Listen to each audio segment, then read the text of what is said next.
நமக்கு இன்னைக்கு ஆர்டர் பார்த்தீங்கன்னா ராகி சாக்கோ நட்ஸ் குக்கீஸ் அப்படின்னு சொல்லி இன்னைக்கு ஆர்டர் வந்திருக்கு. இது பார்த்தீங்கன்னா நம்ம திருநெல்வேலிக்கு நம்ம டெலிவரி பண்ண போகிறோம். இவங்களுக்கு நம்ம ஏற்கனவே நம்ம ப்ரௌனி டெலிவரி பண்ணியிருக்கோம். அதை சாப்பிட்டுட்டு நமக்கு ரிவ்யூ வந்து நல்ல ரிவ்யூவாக கொடுத்துருக்காங்க. நல்லா இருக்குது, சூப்பராக இருக்குது அப்படின்னு சொல்லிட்டு அதை சாப்பிட்டு பார்த்துட்டு நமக்கு திரும்ப ஆர்டர் பண்ணியிருக்காங்க. குக்கீஸ் ஏதாவது வெரைட்டி இருந்தால் சொல்லுங்கள் அப்படின்னு சொல்லி நம்மகிட்ட கேட்டார்.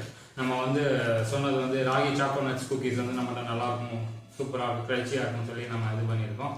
அதனால வந்து நம்ம இதை வந்து இன்னைக்கு கொரியர் பண்ண போகிறோம். உங்களுக்கு ராகி சாக்கோ நட்ஸ் குக்கீஸ் வேணும்னா என்னோட ஃபோன் நம்பருக்கு கால் பண்ணி புக் பண்ணிக்கோங்க. வீடியோ எண்டில் என்னோட நம்பர் தரேன். Thank you so much. லைக் பண்ணுங்கள், ஷேர் பண்ணுங்கள், கமெண்ட் பண்ணுங்கள், சப்ஸ்கிரைப் பண்ணுங்கள். பாய் பாய்.